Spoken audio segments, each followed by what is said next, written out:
Tariq Radio, like and subscribe. Tariq Radio, like and subscribe. What's somebody said, what's division? Hold on. What's division? Lucian? What's division, Lucian? Lucian, hop on, please. Let's talk about this. Lucian? Let's wait on Lucian to... There you go. What's up, Lucian? Oh, what's up with it? What's up with it? What's happening? Good. Nah, the problem, you know what I'm saying? It's like, like years back when I watched all the Hidden Colors, you heard me, you had us tying into our culture, pulling toward Africa, you heard me. I even watched the video when you was talking about when you went to the motherland, the love, how beautiful it was, how the people treated us, and how the white tea people was over there having a good time while they having us not want to go, you know what I'm saying? I just want to know how that changed. What happened with that? How did it went from us being, the people of the motherland and that we should connect with the motherland to we should de-alienate from the motherland? I was just in Africa Oh, last yes, I week. see. I see Right. it. So I didn't change. I still go there, have a good time. I'm still a foundational Black American, sir. And it's It's not that just that, simple.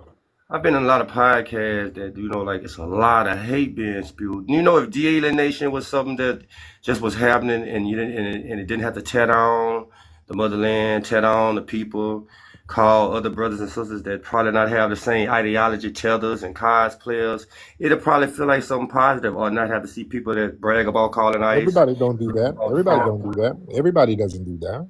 But I'm saying, like, in the podcast, it's a screaming match, and all of them I've been in, everybody go to the same narrative, the same Um, talking points. yeah, there's And some I'm people like, who if do y'all that. want, Some I'm people like, do if you that. Some want, people don't. Some people do that. Some people don't. well, I I've haven't never, been. I've never hated. I've never said I hated Africa. Like I was in a space earlier. Some tether. He's a tether because he was trying to lie. He was lying, but it was a tether who pulled up some audio on some fake gotcha. Listen, hey, listen to this, and he had me praising Africa. Yeah, I've never stopped giving Africa props. Never. That's not a gotcha. I just over there. The tethers tried to lie and say I said I hated Africa. No, I never said that. I'm cool, but I'm not a continental African.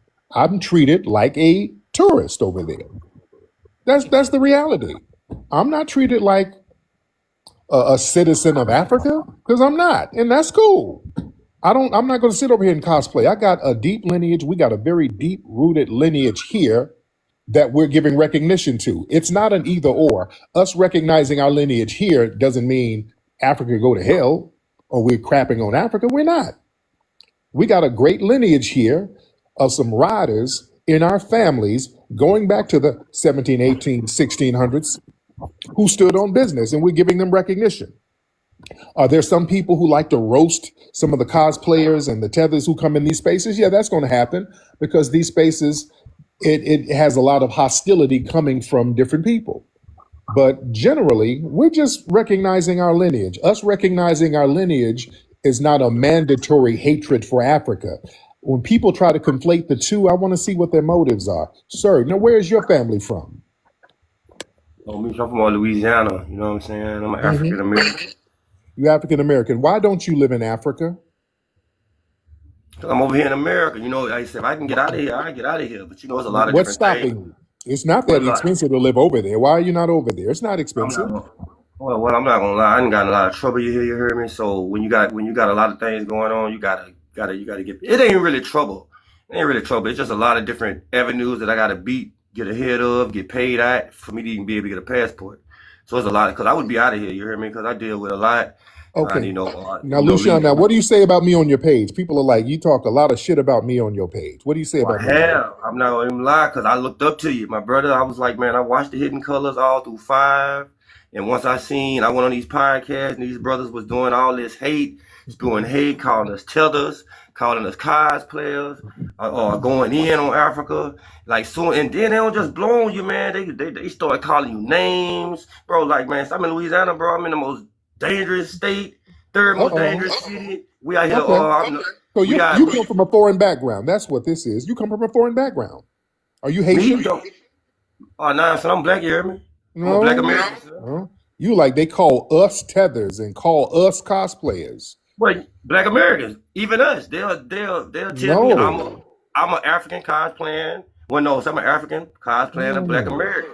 Tell me you come to no. Louisiana and go to every part of here, you're gonna find all my family members. So I don't know what you're talking about here. You hear me? I don't got a cosplay, nothing. You hear me? Because I'm dealing with the marginalization, the gerrymandering, the redlining. No, no. You said they call us tethers. I don't know who. I don't call Black Americans or foundational Black Americans tethers. People I've been from called an African. You can see in the comments. You hear me? I'm like, say, man, like, why do I gotta play what I am out here when I'm losing family members every other day around here, son? Like, I got youth, I got family members that we trying to fight to stop the violence in the neighborhoods we in. So I go to the city council meetings. You I know what I'm saying? understand. Yeah. So So, look. so, So so actually, talking look, about look, me. I'm No, gonna tell but you this. listen. Look, I Hold on, remember, brother. I remember there was a brother here that he had a confrontation with the police in front of the hospital, and he beat the police up. You heard me? And you was one of the brothers that was supposed to come down and get him out. Do you remember I that? I got him out. Yeah. So you know I'm in Louisiana. I wouldn't know that if I'm somebody cosplaying us. You heard me? Hmm. That was my family member. You heard me? So Hmm. yeah, you came down. You did that. So I was like, okay, well, yeah, it's Not the only same. did I get him out of jail, I got his charges dropped. They dropped the charges on him. That's true. That's true. I gotta Hmm. give you props on that. So Oh I'm gonna yeah. have So to. you know me. I stand on for real business out here. For Well, real, for real. I Yeah. say it's the hate. It's the hate I've seen spewed by the panels I've been in, the Okay. podcasts I've done. You know what I'm Me, saying? I Like, don't hate nobody. I was just over in Africa. They were giving me love and I was showing them love. I don't hate anybody. Now, will motherfucker get roasted? Yeah. I roast FBAs. I roast my kids. I roast my wife. I roast my mom. So yeah, a tether who's coming in acting funny style, you're gonna get a good old roasting. That's part of our culture. That's part of FBA culture. That's no hatred. I ain't hate nobody. Ain't, to be honest, ain't nobody got nothing over there to hate. You know what I'm saying? You hate up. You never hate down. People are not doing that well over there. So yeah, there's nothing to hate. It gives us nothing to hate on them. We've been the only. Let me tell you something. We've been the only people that have helped Africans, people on the continent. We've been the only people to help them without wanting anything in return or trying to exploit them. We've done enough, and we still do. And we get the most disrespect from a lot of these folks, and that's the problem, sir. Look, hell, Shabuzi. This is what we're talking about now. What he's doing, do you think what he's doing is cool? Hopping up here talking about immigrants built this country after he wins a country music award? Is that, should we not say nothing about that? you said somebody popping up saying that. Yeah, we're talking about Shabuzi, the Nigerian country singer who won an award and got on stage and started talking about how immigrants built America. And many people felt disrespected by that. Should we not say anything about things like that, sir? Well, nah. If you got people that feel disrespect about anything, you're supposed to speak your mind on anything. You hear me? You don't let Right, speak your mind right. on anything. You know what I'm saying? I'm just saying, Hmm. like, this is my question right here. Because, like, okay, let's say, I'm African American and I do represent my roots. Is there a problem with brothers and sisters that's claiming that claiming their heritage, want to stay African American? Would that disconnect me from my Black American family, or would it still be love even though we have a different ideology? Yeah, listen, no matter what you think, I want y'all to understand this.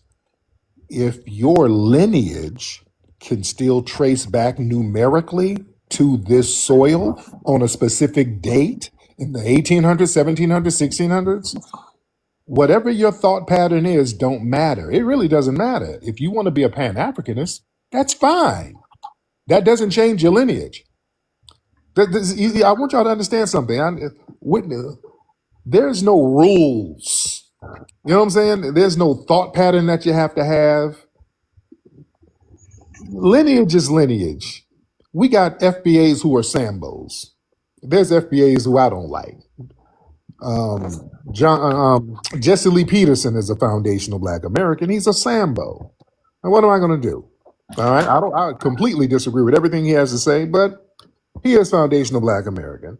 Al Sharpton is a foundational Black American. I don't like a lot of stuff Al Sharpton does.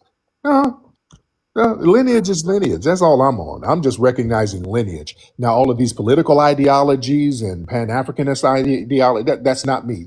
That's not me to decide. It's not for me to decide. And it's not for me to judge. I don't judge. If you want to be Pan African, that's fine. But I don't want people to come over here and try to recruit me. I'm like, no, I'm standing on lineage business. I'm fine. I'm standing on lineage business. I'm fine. But I still have respect for my African players and all that. So I don't have a problem with Africa. There is no contradiction from Hidden Colors. Hidden Colors just talked about history. It was facts. We talked about African history, African presence in Europe, the African presence in Asia, the Asiatic presence, the black presence here. So the history is history, you know. So there's no contradiction in that. You can't change Righteous, history. You know? righteous, righteous. Well, look, I ain't gonna lie. Know what I'm saying? I appreciate you letting me up. It's I ain't gonna lie. I done watched all your films. So even though I have been mad and upset about all this that's going on, but I have to say, bro, it is good to talk to you because I see a little different from talking to you because it's not no hate that's being shown that you know a lot of us still want to claim the claim our roots that we claim, and you said it's like still love, and Yeah. so I appreciate being on the panel, bro. Like you know what I'm saying Yeah. to even have a conversation with you. I appreciate you, my brother. I There you appreciate you. go. Thank you so much. Listen, I've never look. I ain't said nothing like, "Oh, I hate African and F them African." No. No, if you want to wear a dashiki all day and put on shea butter, then okay, cool. Knock yourself out. But where's your lineage from? Is your lineage on this soil? Does your lineage go to the foundation of this country? So now here's the thing. This is the issue that we have, because this is why delineation is very important, because we're showing a heightened level of respect for our lineage. We want to make sure people who are not of the lineage don't come around trying to undermine it. See, that's where the problem comes in. That's where the problem comes in. You see, people have these ulterior motives. They come around claiming, yeah, we all black, we all black. But the minute they get some kind of win, all of a sudden they're an immigrant and they're Igbo. You see, just like what Shabuzi pulled. See, we got to watch out for stuff like that, because then they get around us and try to get into this ethnic erasure. You see. But yeah, this generic blackness thing, we're just not doing that. That doesn't work. And it becomes very dangerous because we need to know who's who. Delineation right now is all about survival.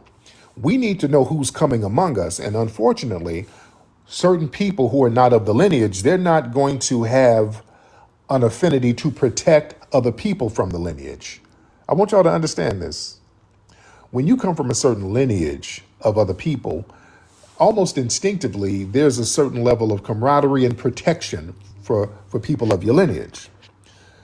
If you're not of that, that won't be as strong and as pronounced. This is why, for example, down in Texas, in the penal system down there, they get a lot of Nigerian correction officers to work in the prisons there, because they understand FBAs working as COs. These might be your cousins. It might be somebody who knows your friends or your family or your mama or somebody. So low key, they'll be in there trying to help you out. They'll be in there trying to look out for you. They understand foreigners will be just as rigid as the white supremacists. You understand? I'll give you another example. Hold on, guys. This guy, bruh, stop. Damn. All right. Sorry about that, guys. Sorry about that. So listen, let me give you another example on how lineage camaraderie works. Y'all remember Jordan Neely? Jordan Neely up there on that train? What happened with Jordan Neely? I want you to compare two things. Jordan Neely was attacked by a suspected white supremacist. And let's compare that to the fade in the water that happened in Montgomery. The fade in the water that happened in Montgomery, the infamous riverboat brawl, where some white supremacists tried to jump a brother.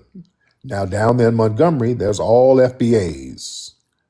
There was all FBAs down there. We saw how that turned out. FBAs start popping up out the water. They start popping up out the woodworks, giving them white supremacists the business, putting chair action on them. They wiped them clean. All right?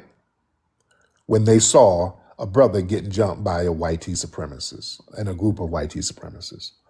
Let's go back to New York and Jordan Neely. When Jordan Neely was getting unalive by the white T supremacists, not only were there tethers standing around, tethers were actually helping that white T supremacist unalive that brother. They were holding Jordan down. They were standing around letting it happen. Y'all go look at some of those images and those still shots. You had them tethers standing around letting it happen. You understand what I'm saying? That's why lineage is important. Lineage is very, very important, ladies and gentlemen. We don't forget. We don't forget. There's an unwritten rule with foundational Black Americans. You don't let no shit like that happen. That's like a little unwritten rule. That's why the fade in the water down there in Montgomery, I wasn't shocked. That's how we used to get down back in the day. Down there, I lived in Alabama.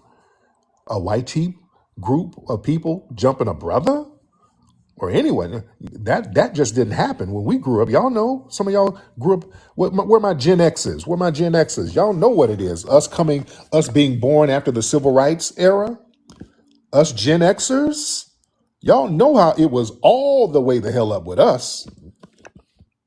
Because our parents were part of the civil rights movement. So us Gen Xers, we were not playing at all. You know nobody from another community couldn't come up messing with one of us. The whole hood come through. We didn't let that shit happen at all. That didn't. You never heard stories about no black folks getting jumped in the 70s and early 80s. You didn't hear about no shit like that. You didn't hear about that, especially in Alabama. Oh, it was all the way up. Well, we didn't play like that at all. Yeah. So the thing is, man, we start seeing some of this little weird stuff happening when we start getting all these other people from other places. That's when we start seeing some of the little weirdo stuff. Yeah. That's when we start seeing some of the weird stuff, when these non-FBAs start coming around in certain cities, certain major cities like the Chicago and New York and down in Florida. Yeah, even before there was a whole wave of some of these non-FBAs down in Florida, they had that McDuffie riot. Y'all remember that? With my Florida people, where some race soldiers hemmed this brother up, and them FBAs down there in Miami flipped that city over.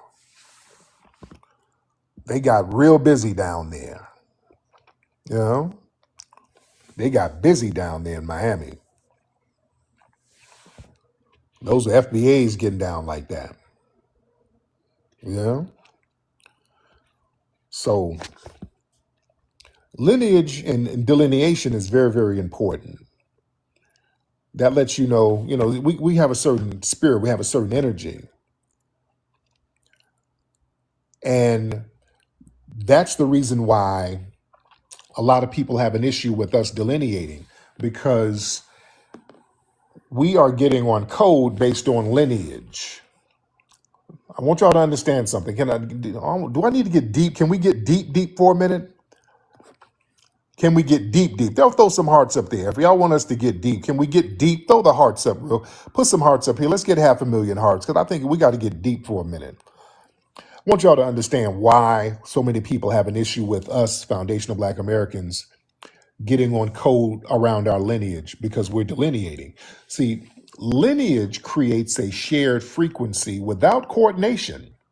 When people share an ancestry and you recognize that ancestry and the geography and the trauma and the survival strategies and the cultural memory, alignment starts happening automatically. That's why people outside of our lineage keep trying to frame our delineation as some kind of group, because the reality is they know ain't no meetings, ain't no fucking group.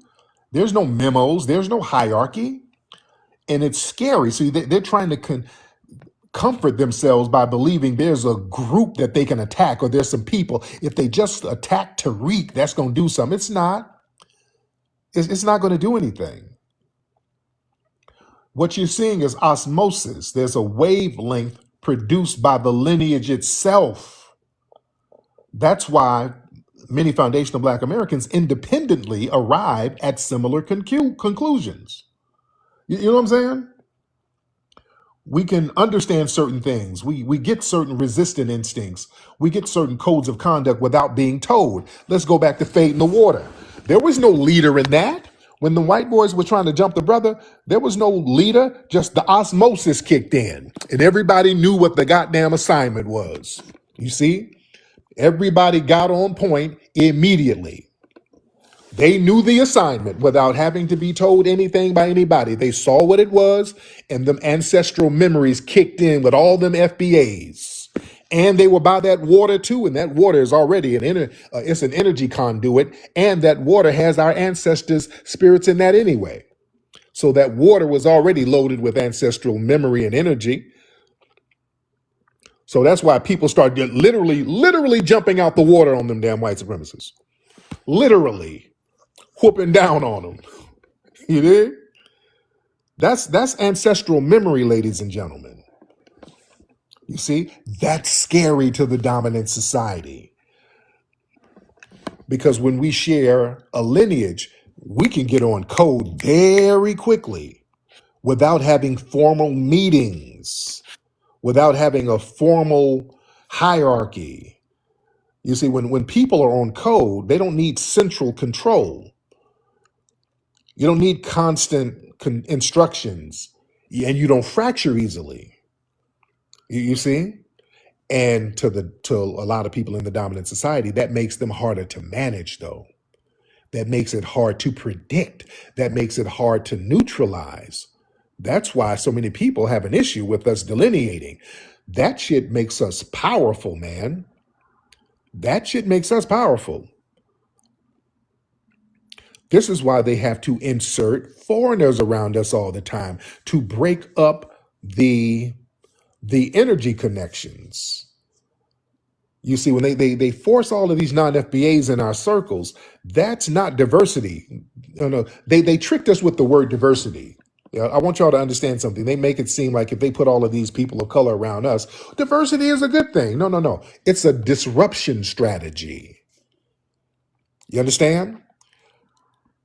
They know when we're around each other and we get on code, disrupting, they're trying to disrupt cohesion. They know when FBAs get on code, it's a wrap. Just like, let's go back to the Montgomery bus boycott.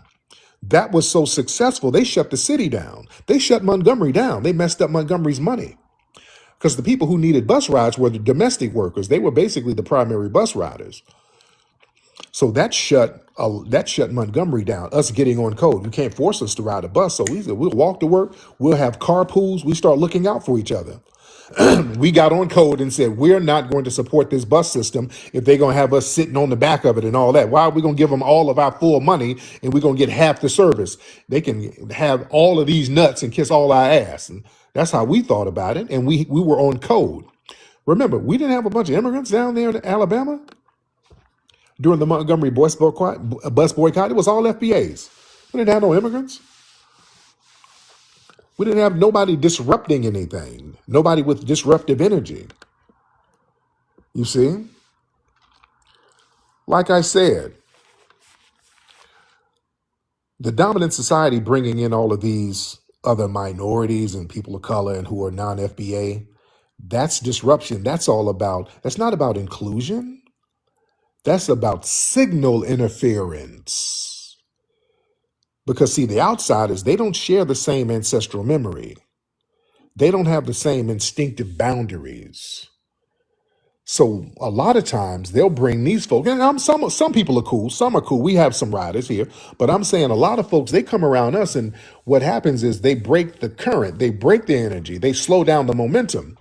That's why a lot of times when we would talk about reparations, we'd be like, we need to get at this government about reparations. And all of a sudden, somebody we don't know, man, we don't need no reparation. We need to stop begging these white people.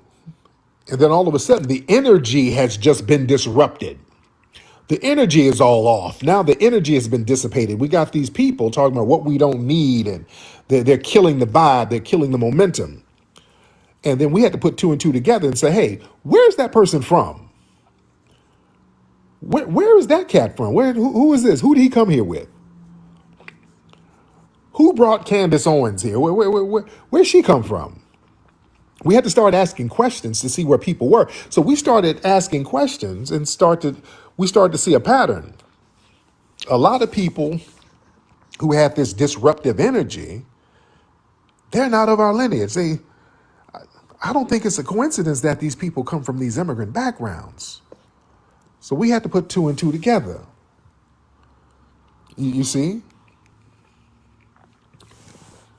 We had to put two and two together. See, continuity is way more dangerous than just emotional anger.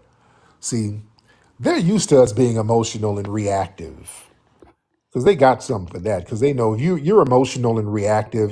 They got pepper spray and military tanks, and they got some for your emotional anger because you're not going to be strategic. They know you're going to go out here, blow out some steam. They'll let you burn down a couple of buildings. They'll put some bricks out there so that you can throw some bricks at the Walmart or whatever. They'll let you get it out your system. They figured that out. That's why when I peeped some stuff out when the Black Lives Matter situation was happening and the uprisings were happening around the country. I saw some of the logistics of what they were doing, the law enforcement and the powers that be.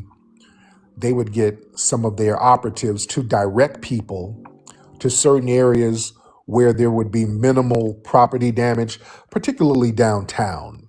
Downtown areas usually have strong structured buildings where you can basically break glass or whatever, which could easily be replaced, but you can't burn down a lot of stuff in downtown areas because they're made out of bricks and stone and things like that. So they would get people to direct them to certain areas, direct them away from banks. I know that I was doing logistics when I was going to these different uprisings around the country. When I would go to Ferguson and Baltimore during Freddie Gray and just all these different cities, I would notice patterns. They would have the National Guard protecting the banks. They would always have armed people around the banks just because they didn't want people to wise up and start. When people wise up and start hitting them banks, they were making sure the banks weren't getting hit. They would always do something like have an old police car somewhere parked near the uprising so that people could take their anger out on the police car. That was very strategic. And y'all remember they would have bricks. People would show up somewhere to a protest and there's a pile of bricks there. That was strategic too. They knew that there was going to be they'll let them get it off by doing property damage. Yeah, there would be random bricks just somewhere. I would go to these places and there's like right in front of Target, there's random bricks. Okay. Oh, okay, I see what they're doing. Okay. They're encouraging people to do property damage to get it out their system. All of these companies are insured, so they'll get their insurance. They're going to get their insurance money. Target, they're going to get all types of government set asides and kickbacks for being attacked during a riot. So they're going to be good. Because the name of the game, what they don't want is for a Micah Johnson to pop up. All right? That's what they don't want. So they want you to get all your anger out on the property. You can hit a couple of buildings. Yeah, we'll give you the bricks to do it. But yeah, we don't need another Micah Johnson. We don't need one Micah Johnson is bad enough. We don't need 500 Micah Johnsons running around here. Then that would really take the whole thing down. You see. So it's very, very interesting. But like I said, man, they understand that continuity is very important. Continuity with lineage, because you get on code without having to say anything. This is why they always have these disruption tactics. They have to disrupt and make the disruption come disguised as help. You see, they come in saying, oh, we need representation, we need unity, we need progress, we need global blackness, we need coalition building. So we need to come over here and stand with you and dissipate your FBA energy. We got to dilute everything. Yeah? See, you got to break the conduit. See, that's easier than just fighting the people. See, it's hard to defeat a united people directly. See, it's easier to infiltrate. You see, that's why, ladies and gentlemen, people have a problem with us delineating, because it's very hard to infiltrate us now. Why? Because what are we doing? Anytime somebody comes around acting strange, we're asking questions. Anytime people come around us acting weird or looking strange or saying something weird or even trying to talk our language, we're asking questions. Who are you? Yeah, they don't like that. That's one of the complaints. Well, yeah, why Foundation Black Americans out here checking freedom papers? Y'all, what? We in slavery? Y'all checking papers? Y'all asking questions? What is that like the white man? That shit ain't gonna work. Yeah, we need to know who's who. Yeah, all them shaming tactics ain't gonna work. We need to know who the hell is who. That's how we used to do. Y'all remember back in the day?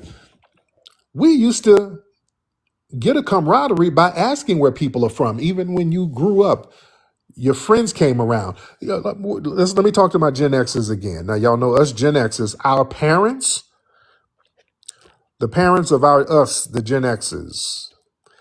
Y'all know our parents know every goddamn body. Do y'all y'all know y'all mama and them? Y'all mama knew everybody. Didn't they? They knew everybody. You go talk to your mom now. Mom, who is that? Oh, that's Ophelia's baby cousin. That's her cousin. They had it with Daryl and Larry Earl. That's his auntie's sister. They know all of that shit. They were meticulous about knowing who was who. My mom does that now. I don't be knowing nobody. Dude, my mom, them, and y'all mom too. Well, they know everybody, who they're related to, who their grandma is, who their great grandma is, what church they go to. Yeah, they made it a point to know who's who coming around. We need to know who's coming around. When your friends came around, hey baby, who's your mom? What church your family go to? Your mama needed to know who your friends were, who their parents are, where they work. Your mama knew everything about your friend. That's why us growing up, us Gen Xers, all of our friends were like damn near family members. You remember us growing up, because us Gen Xers, especially growing up in the South and in places like that, we it wasn't too many immigrants like that. And now New York, y'all had that. New York and getting down into certain parts of Florida. But yeah, y'all remember all of our friends, 70s, 80s, it was almost like an extended family. They were like our cousins. Like that's my play cousin. Like that, we're like family. Like all the kids in the neighborhood, we operated like a big ass family. That's just how it was. We all knew everybody's parents. We knew where the parents worked. And the parents would look out. If it got late, somebody's mom would come out or somebody's dad. Hey, y'all. Hey, that street light about to come on. Y'all need to go on home now. Somebody come out, tell us to go home. We respect it. You know what I'm saying? We'd have sleepovers at the homie's house, at the home. We all knew each other. We were just like an extended ass family. Yeah. We all knew each other. We all clicked in like that. We knew everybody. Yeah. And everybody looked out for each other like that. And we protected each other in our neighborhoods. We looked out, especially from any type of racism. That was a major thing. Any type of racism, it was up. Who is this person? Hold on. Trying to chop it up. Okay, man. Okay. Hi, buddy. Hey, but not right now. God, I can't deal with these Pakistanis right now. I can't deal with them right now. I don't feel like dealing with them. But yeah, our energy from getting on Lineage business, that's very, very powerful. And now we're not letting just any and everybody come around us. So anytime somebody come around us, just like Julio P. Newton and the fake Black Panthers, everybody got him up out of here real quick. Like, bro, we don't know you. We don't know your lineage. You sound funny style. You act funny style. You're going to have to pack it up. We ain't trying to join nothing you got going on. Get on up out of here. See, they don't want us to have that that boundary setting disposition where we set boundaries. See, we're supposed to sit up here and just let everybody come around us and share everything. We can't do that no more. We can't do that. That's dangerous at this point. Yeah, that's dangerous at this point. We ain't doing that. We're asking questions and we're seeing people's intentions. And if your intentions are funny style, hey, keep that shit over there. Okay, hold on. With yo, stop. Damn it. Sorry about that, guys.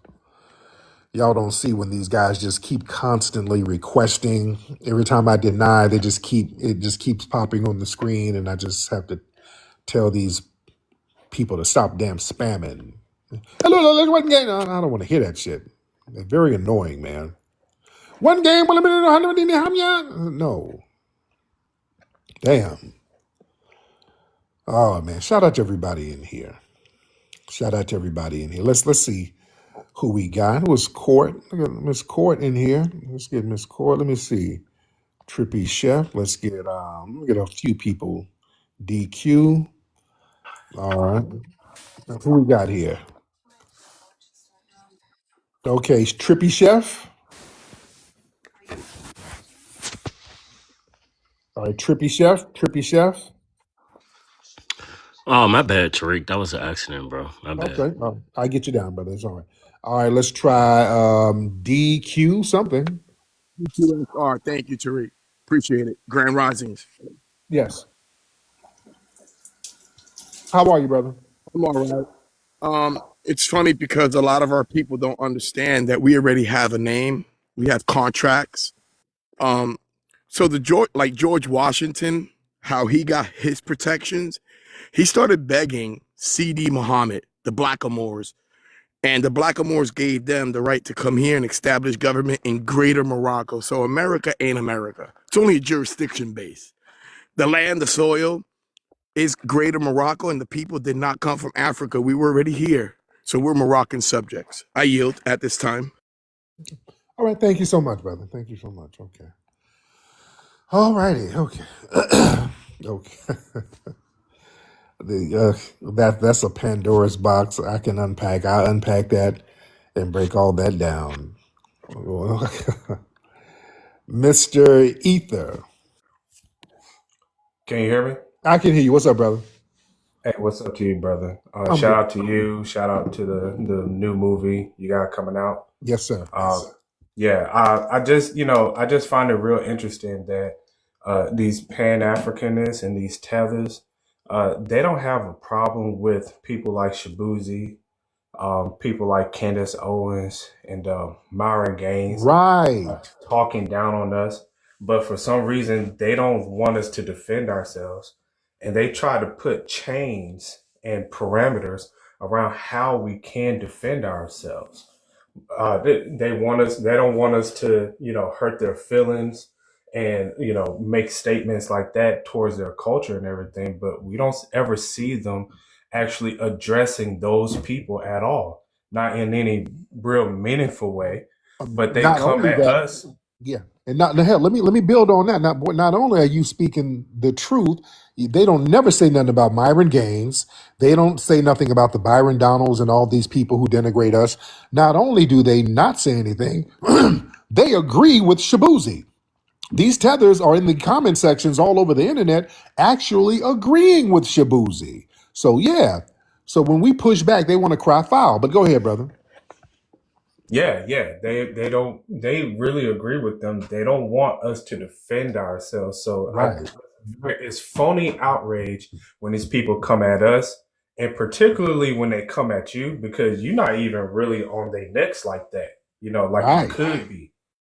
Someone like me, I'm a little bit harder on them and everything. But yeah, I don't feel like these people have any right to complain. We shouldn't even have to defend ourselves from other groups of people. It should be people within their own groups checking them. But since they Right. refuse to do it, then we got to do it. Appreciate you. Absolutely. Man, thank you so much. Yeah. They don't they hide the little stuff they do. When I was on this space earlier, did y'all see me when I was or hear me when I was on the space earlier debating some folks? And I brought up all of the scams that they got going on, in Minnesota, them damn Somali scams left and right, where it was hundreds of millions of dollars are being finessed. Because there was some woman in there talking about we need to embrace immigrants. Immigrants ain't hurting us. Immigrants do so much good for America with their tax dollars. I'm like, ma'am, with these scams are being unfolded left and right, like these Somali scams. Then they want to jump in. I guess some Somalis jumped in trying to say what I said wasn't true. What is no? That is misinformation. That is There's no scams. There's a white woman who's behind that. There are no. They did not do no scams. The Somalis didn't do any scams. I'm like, are you insane? And I'm pulling up like justice.gov was showing dozens of Somalis being arrested for scamming. Did you really say y'all ain't scamming? There's a white woman who orchestrated it. Y'all No, splaining. they're definitely scamming. I work for their CMS, so the claims that come through and they're scamming, and they've been scamming. Mm-hmm. The reason Yeah. why they're getting away with it is they weren't looking for it. One, they weren't looking for it, but Mm-hmm. now that it's come to the light, oh, they're checking for it. They Mm-hmm. are checking for it, and it's just not them; it's other people too.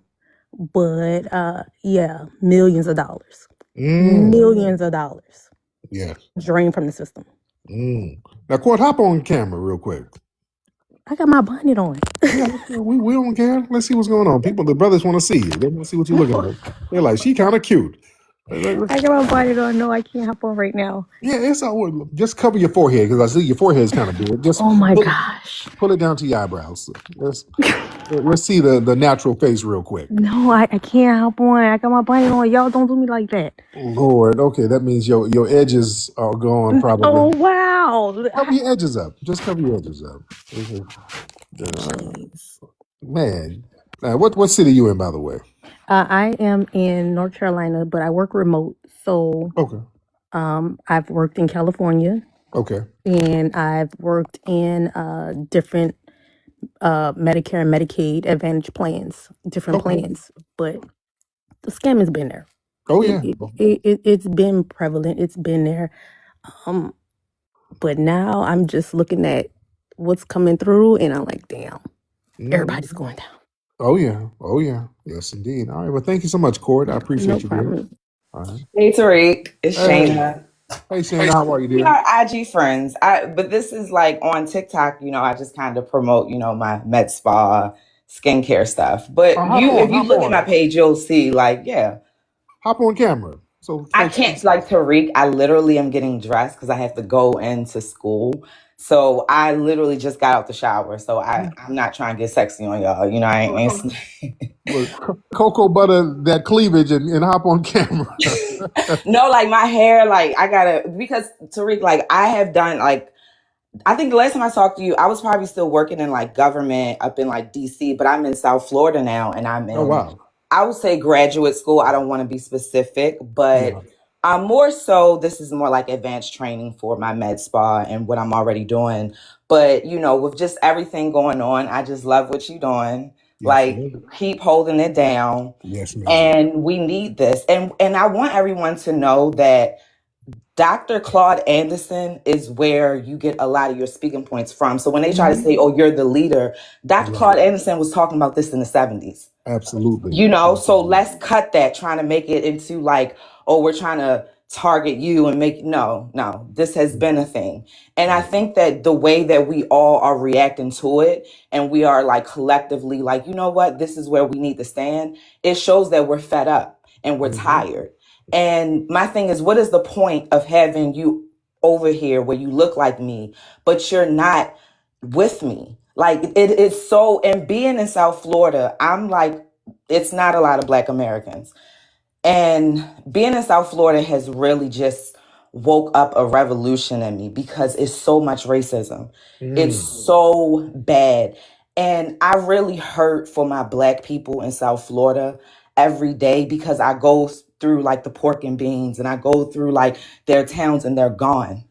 Like I talk to the Black people down here, they can't get a job like anywhere. Like you cannot get a job in Miami-Dade. Good luck. Unless you want to do a bottle girl at some like Black club or something. But anything on South Beach is No. And honestly, we need to leave South Beach alone. Like, we need to boycott that. Like, if we're really going to be standing on lineage, then let's really lean into history and stand on, I'm not supporting you because I don't see myself here. Like, Yeah. so spring break, I don't want no college kids coming down here. Go to Houston, go to Vegas. Do not come down here because we have to start showing with our money. We are the $13 trillion group. That's us. So at the end of the day, we don't need anybody. I Yeah. think we have to remind each other that we don't need nobody. If you look at history during the Great Depression, we was not the broke niggas. We was Mhm. not. And Yeah. I want people to not be so much feeding into this stuff online, but do the work. Like, I'm going through grad school because I have to put legislation in for this genocide that's happening to our Black women in the maternity ward. I'm not online talking about it, but I'm doing it, right? Yeah. I'm doing it. And at the end of the day, the revolution can't be televised, nor does it need to be posted. We just need to be doing it. So it's like, I need y'all to, like, okay, if you want to go back to school, go back to school, but have it in mind that you're here for a bigger purpose. Like, I'm in school dealing with all this bullshit because Black women need to be protected, and somebody has to be there to go up against Congress and say, this bill needs to get passed. And not be afraid to lose their license, right? And it needs to be somebody that's not sending money back home, right? Somebody that this is their home. Because it's a lot of women I see, everybody want to talk about, I'm a doctor, I'm a nurse, da, da, da. What you doing? We dying out here. Just seeing what's happening in the hospital in real times, I'm concerned. And I want everybody to really prioritize their health because this next generation of healthcare providers don't know what they're doing. And even our instructors, these Gen Z baby boomers, they talk big shit about these new people. So I'm letting y'all know what they're saying. It's not safe. It's not safe no more. So we have to start taking back our industries, right? Like, by the time our kids have kids, they need to have Black hospitals, Black schools, this, that. Like, we need to bring back Black Wall Street. There it is. All right, Yeah, and I beloved. land. Thank you so much, beloved. Thank you, dear. Hey y'all, I'm feeling fresh out here at the club. That's because I got my Rootwork deodorant on. Y'all need to get with the program and get your Rootwork at rootworkstyle.com. Slide on that root work. Slide on that root work. Slide on that root work. Slide on that